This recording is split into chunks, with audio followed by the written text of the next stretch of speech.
Hello दोस्तों, नमस्कार। कैसे हैं आप लोग? मैं हूं Sumit Kumar. The imperial classes में आपका स्वागत है। आज के करंट अफेयर क्वेश्चन में हम लोग देखते हैं कि कौन कौन सा क्वेश्चन महत्वपूर्ण है आपके एग्जाम के लिए। देखिए, यहाँ पे सबसे पहला जो प्रश्न है वो है खेलो इंडिया यूनिवर्सिटी गेम्स 2024 में पहला स्थान किसे हासिल किया है? Who has secured the first position in the Khelo India university games 2024? तो ये क्वेश्चन का आंसर आप लोग ऑलरेडी जानते होंगे क्योंकि न्यूज़पेपर में ही कुछ दिन पहले आया हुआ था। तो इसका आंसर होगा चंडीगढ़ यूनिवर्सिटी। और चंडीगढ़ यूनिवर्सिटी ने टोटल जो है 32 मेडल, 32 गोल्ड मेडल, 32 जो है वो गोल्ड मेडल इन्होंने प्राप्त किया है। 32 गोल्ड मेडल सर्वाधिक, उसके बाद सेकंड आर्मी वालों का रहा है। तो चंडीगढ़ यूनिवर्सिटी जो है 32 गोल्ड मेडल के साथ इन्होंने जो है अपने आप को विजेता बनाया है और आंसर आपका हो गया चंडीगढ़ यूनिवर्सिटी। चलिए अगले प्रश्न की तरफ बढ़ते हैं हम लोग। अगला प्रश्न है कि तेंदुआ रिपोर्ट 2024 के अनुसार भारत में तेंदुआ की संख्या कितनी है? तो ध्यान दीजिएगा, यहाँ पे ये तेंदुआ रिपोर्ट 2024 है। तेंदुओं के लिए अलग से रिपोर्ट निकाला जा रहा है और उसमें संख्या काउंट की जाती है कि हर साल तेंदुओं की संख्या क्या है। तो ध्यान देना ये है कि आखिर इनकी संख्या बढ़ाने की जरूरत क्या है। तो जब तक पर्यावरण का संतुलन नहीं बना रहेगा, जब तक जितना भी एनवायरनमेंट है, क्लाइमेट है, उसमें पशु पक्षी इंसान सबका एक बैलेंस, एक संतुलन नहीं बना रहेगा, तब तक इंसान का जीना थोड़ा सा दुश्वार है, साथ ही साथ पशुओं का भी जीना दुश्वार है। तो इनकी संख्या में इंक्रीजमेंट करना हमारा काम है, सरकार का भी काम है।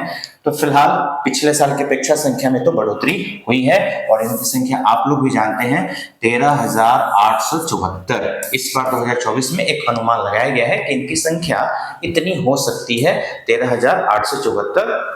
ध्यान देना है कि आखिर ये जो आंकड़ा है, भारत में तेंदुओं की संख्या का आंकड़ा है, आखिर किसके द्वारा जारी किया जाएगा या किस मंत्रालय के द्वारा ये जारी किया जाएगा? मंत्री कौन है? तो आपको पता है कि पर्यावरण मंत्रालय, वन जलवायु पर्यावरण मंत्रालय, केंद्रीय मंत्री के रूप में भूपेंद्र यादव हैं। उन्होंने ही इस चीज को जो है जारी किया होगा। देखिए यहाँ पे लिखा हुआ भी है कि केंद्रीय वन एवं पर्यावरण मंत्री भूपेंद्र यादव ने भारत में तेंदुआ की गणना के आंकड़े जारी किए। Union forest and environment minister Bhupendra Yadav has released the data of the leopard census in India. Bharat में अब 13,874 तेंदुए हैं। तो यहाँ पे आप लोगों ने देख लिया, जैसे तेंदुओं की संख्या बढ़ रही है वैसे आप भी अपने ज्ञान की मात्रा को बढ़ाएं।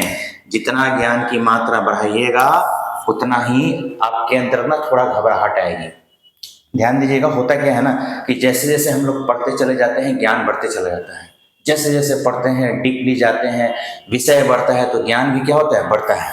लेकिन एक बात ध्यान रखिएगा, जिस दिन आपको ये लगे कि अब पढ़ने से हमको घबराहट महसूस हो रहा है, अब थोड़ा सा ये लग रहा है कि जब भी हम किसी टाइम को वेस्ट करते हैं, बेकार करते हैं, तो लगता है कि नहीं कुछ ना कुछ हम गलत कर रहे हैं, तो समझ जाइएगा आप उस दिन सही रास्ते पे जा रहे हैं। और इतना ध्यान रखिएगा कि जिस दिन डर लगने लगे पढ़ाई से, जिस दिन ऐसा लगे कि नहीं मेरा छूट रहा है पढ़ाई, अगर आप इतना समय वेस्ट कर रहे हैं तो इतना टाइम में पढ़ लेते, तो समझ जाइए कि आप सही रास्ते पे जा रहे हैं। चलिए अगले प्रश्न की तरफ बढ़ते हैं। एनएससी के महानिदेशक का अतिरिक्त प्रभार किसे प्रदान किया गया है? Who has been given the additional charge of Director General of NSC national security guard?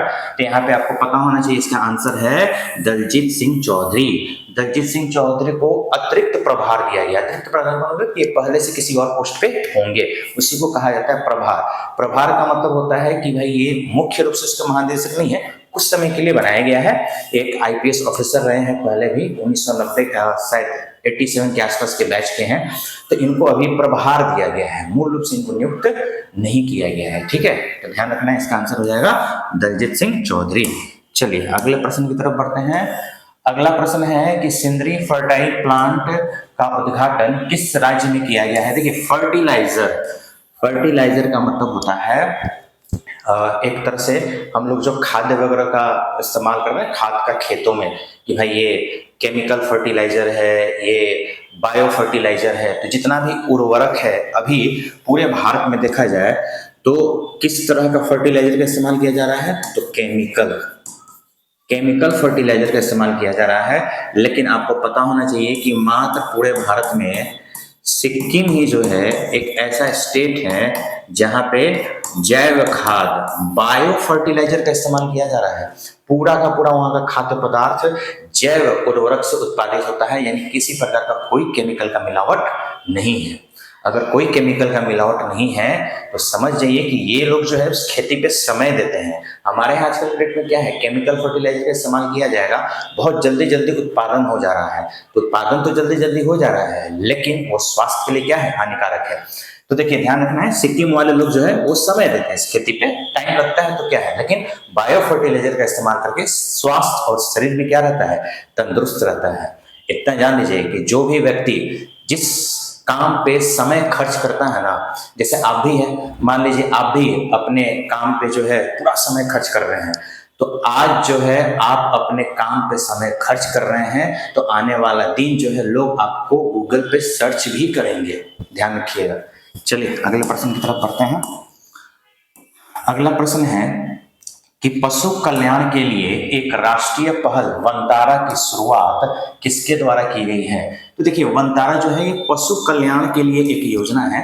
पशु कल्याण का मतलब आप देखिएगा कि बहुत सारे पशु इधर उधर भटकते रहते हैं, किसी बीमारी से मर जाते हैं, है ना, किसी प्रकार का रख रखाव उनका सही नहीं रहता है। तो इन सभी चीजों को देखते हुए एक योजना लाया गया कि भाई इन पशुओं को बीमारियों से बचाया जाए, इनका संरक्षण किया जाए, इनका रख रखाव बेहतर तरीके से हो। इसलिए वनतारा एक कार्यक्रम चलाया गया, और ये कार्यक्रम जो है किस ग्रुप के द्वारा, रिलायंस ग्रुप के द्वारा, अंबानी के द्वारा जो है ये कार्यक्रम लाया गया है। वैसे भी अंबानी के घर में तो अभी शादी का सब जो है मौसम चल रहा है, उनके लड़के की शादी हो रही है। चलिए अगले प्रश्न की तरफ बढ़ते हैं। अगला प्रश्न है वर्ल्ड एथलेटिक्स चैंपियनशिप 2027 का आयोजन किस देश में किया जाएगा। तो भाई ज्यादातर एथलीट्स वगैरह के मामले जो होते हैं वो चीन की राजधानी बीजिंग में, चीन की राजधानी कहाँ, बीजिंग में ही संपन्न कराई जाती है। और आपको पता होना चाहिए अभी बीजिंग की जो स्थिति है प्रदूषण वाला काफी मतलब ज्यादा वहां पे हो गया है। क्या पता 2027 में कितना प्रदूषण हो जाए, हाँ, लेकिन कंट्रोल भी किया जाता है। देखा जाता है कि अभी हमारे यहाँ खास करके जो है बिहार में, बिहार की राजधानी पटना में जो है सुबह सुबह अगर आप घूम रहे हैं तो लगभग 6 सिगरेट के धुएं के बराबर आप जो है प्रदूषण ले रहे हैं। बीजिंग में सुबह सुबह 13 सिगरेट के धुएं के बराबर। तो सुबह सुबह जब ये हाल है तो दोपहर में क्या होता होगा, शाम को क्या होता होगा, प्रदूषण का बहुत ही क्या है, बुरा हाल है। चलिए आगे देखते हैं। अगला प्रश्न है विश्व में सबसे कम प्रजनन दर वाला कौन सा देश कौन सा बना है। तो देखिए सबसे कम प्रजनन दर वाला, तो सबसे कम प्रजनन दर वाला आपका साउथ कोरिया, दक्षिण कोरिया। नॉर्थ कोरिया मत सोचिएगा, किम जोन वाला नहीं, वो तो भाई तानाशाही किया हुआ है अपने यहाँ, ठीक है। लेकिन दक्षिण कोरिया जो है सबसे कम प्रजनन दर वाला। अच्छा भारत की स्थिति ये है कि हाँ प्रजनन तो रुक ही नहीं रहा है। आप देखिएगा एकदम आंकड़ा पे आंकड़ा हम लोग तोड़ते जा रहे हैं। अभी कुछ ही दिन पहले तो हम लोगों ने चाइना को क्या कर दिया, पीछे कर दिया। तो 142 करोड़ की आबादी को भी हम लोग क्रॉस कर चुके हैं। ये मतलब साल 2 साल पहले की बात है, ये 2023 अगस्त की बात है। मतलब लगभग 28 या 29 मई को आंकड़ा आया था कि हम लोगों ने चाइना को क्रॉस कर दिया है। तो लगभग 1 साल होने वाला है, तो हमको लगता है 145 करोड़ आबादी हो गया होगा। आने वाले दिन में जो है ऐसा लगता है कि कई सारे देश को मिला करके एक भारत अकेला अपना देश होगा। अभी भी है, अफ्रीकन कंट्री में चले जाइएगा, यूरोपियन कंट्री में चले जाइएगा तो बहुत कम पॉपुलेशन है। अब आप देख लीजिएगा नॉर्वे का पॉपुलेशन जितना है उसका 8-10 गुना तो हमारे यहाँ रेलवे में बच्चे लोग फॉर्म फिलअप कर देते हैं। नॉर्वे का पॉपुलेशन 55 लाख और हमारे यहाँ रेलवे में अप्लाई 4 करोड़। तो बताइए जितना पॉपुलेशन नहीं है। अच्छा स्विट्जरलैंड का पॉपुलेशन जितना है उससे ज्यादा तो हमारे यहाँ इंजीनियर बन जाते हैं, है ना, उतना इंजीनियर पैदा कर देता है इंडिया। लेकिन फिर भी रिसर्च डेवलपमेंट ये सब में देखिए तो स्विट्जरलैंड आगे है। कारण क्या है, वहाँ के इंजीनियर वहीं रहते हैं, जबकि भारत के इंजीनियर तो हैं बट किसी और देश में काम कर रहे हैं, क्योंकि यहाँ पे उनको अपॉर्चुनिटी, वैसा सैलरी, वैसा फैसिलिटीज नहीं मिल रहा है। अब देशभक्ति वाला तो बात नहीं कीजिएगा, क्योंकि भाई पैसा उनको दिख रहा है तो देशभक्ति नजर नहीं आ रहा है। हाँ लेकिन सरकार को मौका देना चाहिए कि यहाँ पे वैसा अपॉर्चुनिटी पैदा करें, वैसा एक तरह से माहौल बनाए ताकि उनको बाहर जाने का मन ना करे। चलिए अगले प्रश्न की तरफ चलते हैं। अगला प्रश्न है विश्व समुद्री घास दिवस 2024 कब मनाया गया है। देखिए घास दिवस, इसमें बताएंगे सर ये कौन सा दिवस है। कभी घास दिवस आता है तो कभी ये क्या कहते हैं, मतलब अलग अलग तरह के कई सारे दिवस हैं। अगर उंगली पर काउंट करना शुरू करें तो पता चलेगा कि जीके का बुक इसी पे लिख दिया गया दिवस में। खैर, लेकिन जरूरी है, दिवस मनाने का पर्पस ये रहता है कि जो भी दिवस होगा ना, उससे रिलेटेड लोगों को जागरूक करना होता है, उसके रख रखाव के लिए मनाया जाता है, उसके बचाव के लिए मनाया जाता है। ठीक है, तो यहाँ पे ध्यान देना है, यह है विश्व समुद्री घास दिवस। समुद्री घास दिवस का मतलब ये होगा कि आप देखिएगा समुद्र के किनारे किनारे जो घास लगे हुए रहते हैं। ठीक है, अब मान लीजिए जो है ये पानी आपका है, समुद्र टाइप का है, तो यहाँ वाले एरिया में जो है ये ऐसे घास लगे हुए होते हैं, और ये घास जो है समुद्री जीव के जो है उसके लिए भोजन का काम करते हैं, ये है ना। समुद्री जीव मछली उछली है, ये आकर के यहाँ पे ये वनस्पति जो इनका भोजन का काम करते हैं। प्लस पानी का जो प्रदूषण है उस प्रदूषण को रोकने का भी काम करते हैं, है ना। जैसे आप देखिएगा, कहते हैं ना हम लोग गंगा जल खराब क्यों नहीं होता है, उसमें क्यों नहीं हरा हरा वो काई शैवाल टाइप के क्यों नहीं लग जाते हैं, क्योंकि उनमें ऐसी वनस्पतियां हैं पानी के अंदर कि वह केमिकल घुल जाता है, वो रस घुल जाता है, जिससे पानी की शुद्धता हमेशा बनी रहती है, इसलिए ऐसा नहीं होता है। ठीक है, चलिए, तो इसका आंसर हो जाएगा हमारा 1 मार्च।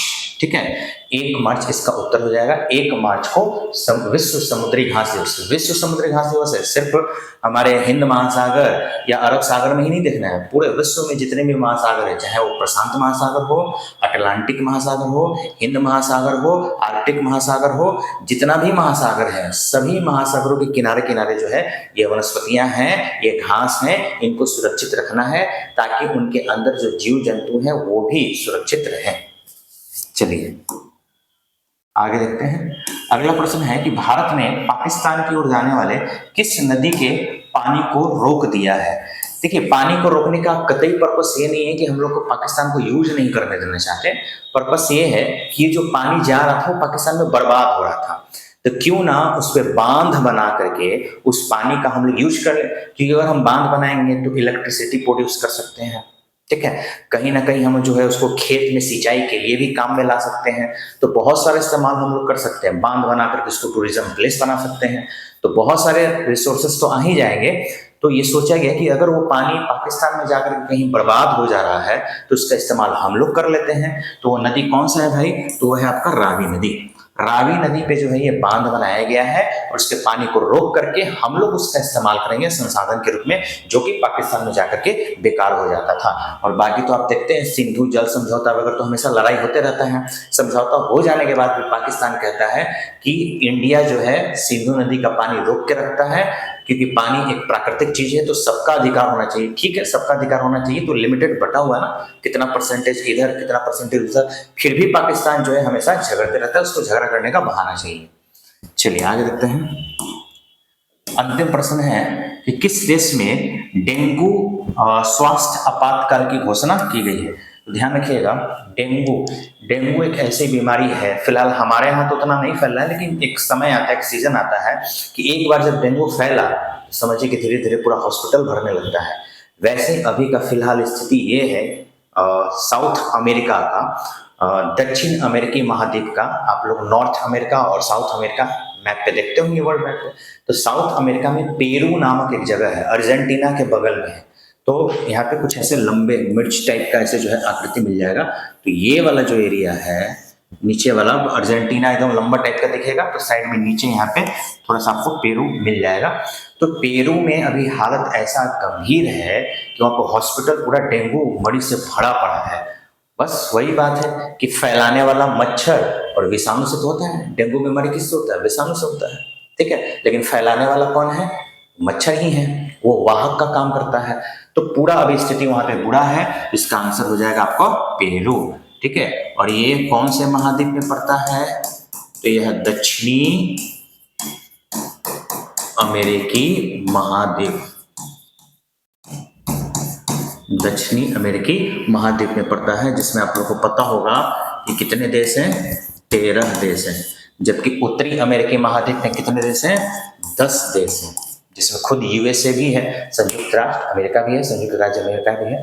ठीक है, तो यहाँ पे टोटल आपका ये प्रश्न जो है कंप्लीट होता है, टोटल 10 प्रश्न। और साथ ही साथ अगर आप लोग इस YouTube चैनल पे नए हैं तो आप लोग कोशिश कीजिए कि इस जानकारी को अधिक से अधिक लोगों के पास शेयर करें, ताकि इसमें और भी कंटेंट में डाल सकूं। अगर आपका मोटिवेशन मिलता रहेगा तो मेरा भी मोटिवेशन बढ़ता रहेगा, और साथ ही साथ नए नए जानकारी को मैं आपके साथ लाता रहूं। फिलहाल आज के लिए धन्यवाद, फिर मिलते हैं हम लोग अगले वीडियो में।